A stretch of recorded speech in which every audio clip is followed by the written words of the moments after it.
लोग जिसको जेल में बच्चे पैदा करने की सहूलत मौजूद थी वो भी इमरान खान साहब की सेहत पे बात कर रहे हैं। क्योंकि हम आपसे इंसाफ मांगते मांगते थक गए हैं। अगले हफ्ते 10 दिन बाद रोजा तो गुजर जाएगा, ईद तो गुजर जाएगी, उसके बाद फिर आप किधर जाएंगे?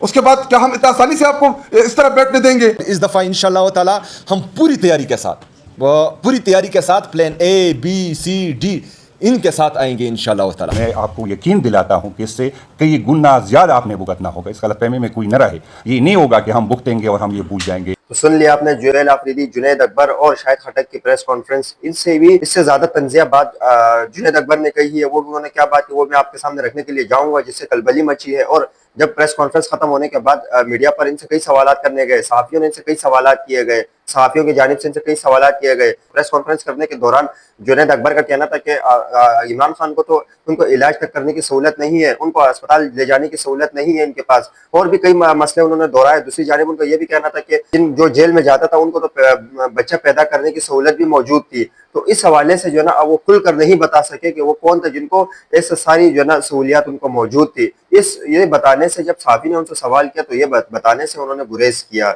लेकिन ऐसा आज इन्होंने ऐसा प्रेस कॉन्फ्रेंस करते हुए उन्होंने आर्मी चीफ को भी आड़े हाथों लिया, वज़ीर-ए-आज़म शहबाज शरीफ को, और जो मौजूदा जो रजीम है उन सबको आड़े हाथों लेते हुए उन्होंने सख्त तनकीद की है। और जुरैल आफरीदी ने एक ऐसे प्रेस कॉन्फ्रेंस की है जिससे यह मालूम होता है कि ईद के बाद कुछ नया होने के लिए जा रहा है।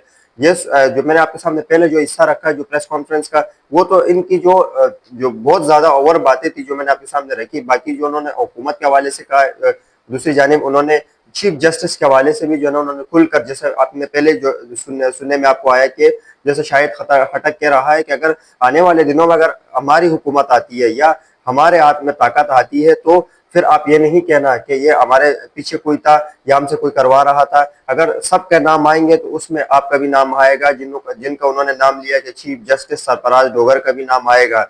ये शायद खटक ने खुली धमकी दी है, क्योंकि गुज़िश्ता रोज जब चीफ जस्टिस सरफराज डोगर की अदालत में जब पाकिस्तान तहरीक इंसाफ के जो लोग हैं वो बाहर खड़े हुए थे, अलीमा खान जब वहां पर गई और उनको पूरी जो ना हालांकि ये यकीन दहानी कराई कि उनको आपको पूरी जो ना अदालत की तरफ से जो ना आपको सहूलियात दी जाएंगी, लेकिन फिर बाद में नहीं दी गई, जिसकी तस्दीक अलीमा खान ने भी की कि अदालत ने हमें मुतमईन तो करती है लेकिन हमें जो ना वो सहूलियात नहीं दी जाती जो एक कैदी के फैमिली को देनी चाहिए। लेकिन ये तो जो ना उन्होंने प्रेस कॉन्फ्रेंस करते हुए मजीद जो ना उन्होंने क्या कहा है शाहिद खटक ने, पहले मैं आपके सामने जुरैल आफरीदी की गुफ्तगू रख देता हूँ कि उन्होंने क्या कहा है अपने सूबे के हवाले से, और उन्होंने बिलखुसूस इमरान खान की सेहत के हवाले से ये क्या कहा है वो आपके सामने रख देता हूँ। इससे यह तासुर मिलता है कि आने वाले दिनों में बहुत जल्द अब पाकिस्तान तहरीक इंसाफ एहतजाज की तरफ जाएंगे, क्योंकि कई बड़े सहाफ़ी इस चीज़ का बखूबी दावा कर चुके हैं कि अगर इमरान खान की रिहाई करनी है तो दो ऑप्शन है उसके लिए।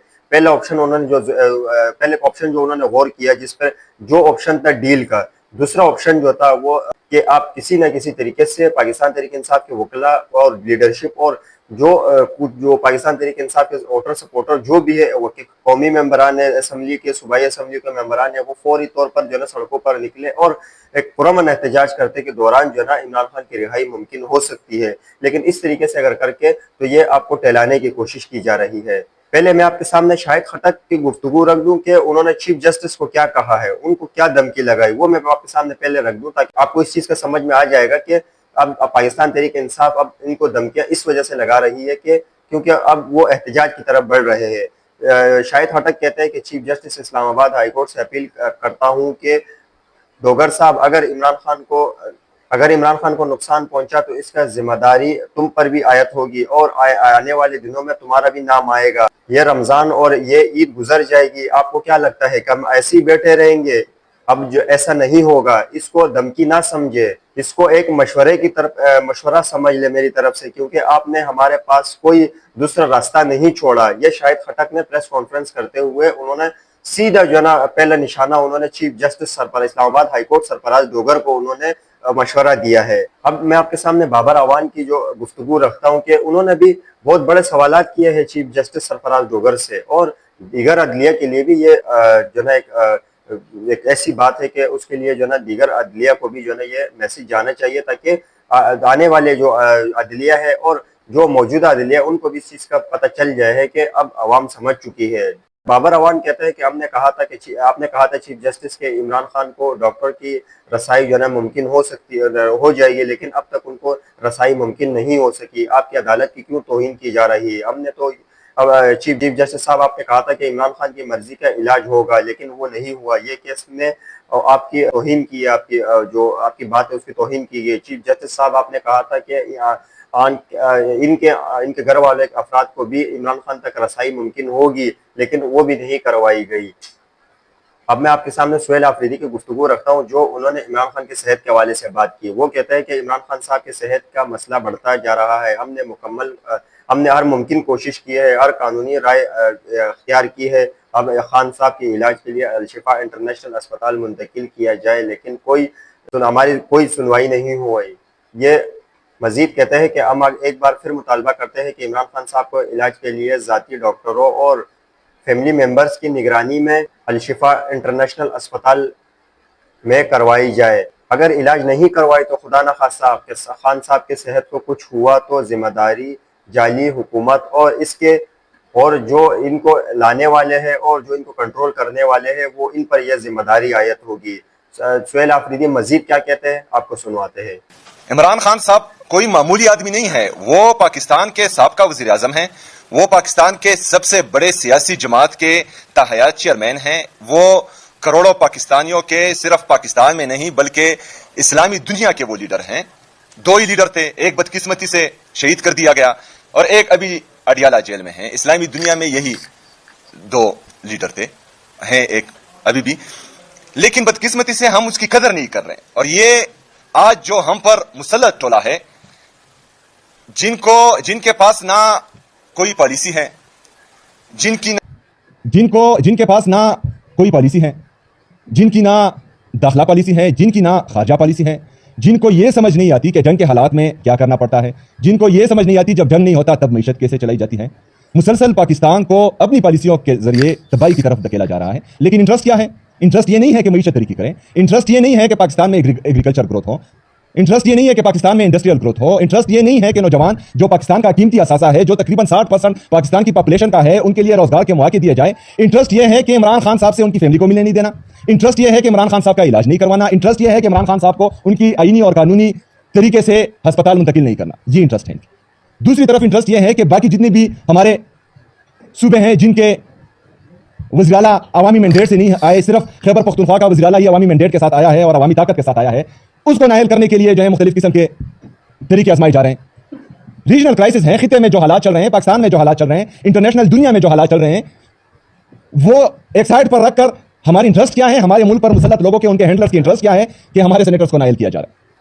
तो सुन लिया आपने सुहेल आफरीदी की गुफ्तगू, और मैं आपके सामने जुनैद अकबर की भी गुफ्तगू रखूंगा कि उन्होंने इमरान खान के सेहत के हवाले से क्या कहा है, वो भी आपके सामने रख देता हूँ। फिर अगली खबर आपके सामने जो रखता हूँ वो भी इंतहाई अहम है। पहले ये जरा सुने ये क्या कहते हैं। छोड़ा जाए। मैं रियासत के मैनेजर से भी दरखास्त करता हूं, मैं चीफ जस्टिस साहब पाकिस्तान से, आपने कहा था चीफ जस्टिस साहब कि इमरान खान की मर्जी के डॉक्टर्स होंगे। ये किसने तौहीन अदालत की? आपके ऑर्डर की, हमने तो नहीं की। आपने चीफ जस्टिस साहब कहा था कि इमरान खान की मर्जी का इलाज होगा, ये किसने आपके ऑर्डर की तौहीन अदालत की है? हमने तो नहीं की। चीफ जस्टिस साहब आपने कहा। सुन लिया आपने। अब आप अगली खबर जो आपके सामने रखने के लिए जा रहा हूँ वो है गवर्नर सिंध। अब कामरान टिसोरी तो नहीं रहे, लेकिन निहाल हाशमी का एक बयान बहुत ज़्यादा सोशल मीडिया पर ज़ेर गर्दिश है। वो उन्होंने पाक फौज और अदलिया के हवाले से जो ज़बान इस्तेमाल की, जो आज से पहले की है, लेकिन अब जब से उनको गवर्नर मुंतखब किया गया है तो वो जो उनके अल्फाज है वो ज़्यादा जो है ना सोशल मीडिया और मीडिया पर चलने लगे हैं, और ये तासुर फैलाया जा रहा है कि ये निहाल हाशमी नून लीग का जो है रहनुमा है, ये जिस तरीके से गवर्नर सिंध बनता जा रहा है। लेकिन इसमें ये नुकसान जो है ना ये है कि ये माजी में पाक फौज के और अदलिया के खिलाफ क्या क्या बोलता रहे। मैं आपको वीडियो क्लिप भी सुनाऊंगा, लेकिन ये मौजूदा जो हुकूमत है वो इनको लाई है। लेकिन अब जो सोशल मीडिया के जो लोग हैं, जो ये वीडियो जो है ना उनके काबू आई है और उन्होंने लोगों को दिखाया कि निहाल हाशमी कैसा आदमी है, और वो इससे पहले पाक फौज के हवाले से और अदलिया के हवाले से वो क्या क्या बातें करते रहे हैं, जैसे ऐसी बातें करें जैसे दुश्मन कर रहा हो, मुल्क एक दुश्मन हो। लेकिन उन्होंने क्या कहा है ये आपके सामने रखता हूँ, इससे आपको अंदाजा हो जाएगा कि निहाल हाशमी अपने माजी में कैसे थे। ये जरा इनकी वीडियो देखें। लाख फौज ने 1 इंच जमीन नहीं हासिल किया, 1 इंच। मगर सियासी जद्दोजहद से कायद आज़म मोहम्मद अली जिन्ना ने पूरे पाकिस्तान को तश्कील दे दिया। तो याद रखिएगा, 1 इंच जमीन कोई मुझे लेके दिखाए, 1 इंच नामुमकिन है, ले ही नहीं सकते। बस दिखाने का एटम बम है, दिखाने के F-16 है, इस्तेमाल नहीं कर सकते आप। 8 लाख फौज ने 1 इंच जमीन नहीं। सुन लिया आपने निहाल हाशमी की गुफ्तगू के वो कहते हैं कि पाक फौज 1 इंच जमीन भी हासिल नहीं कर सके हैं। ये इनकी जो ये बातें हैं वो अब जो है ना ज़ेर गर्दिश है, क्योंकि उनको गवर्नर सिंध बनाया गया है। तो इस वजह से लोग जो है ना इनके जो माजी की जो गुफ्तगू जो अदलिया और फौज के हवाले से जो उन्होंने बातें की है वो अब लोगों ने मंजर आम पर ला कर रख दी है कि आप कैसे कैसे लोग हमारे गवर्नर बनेंगे।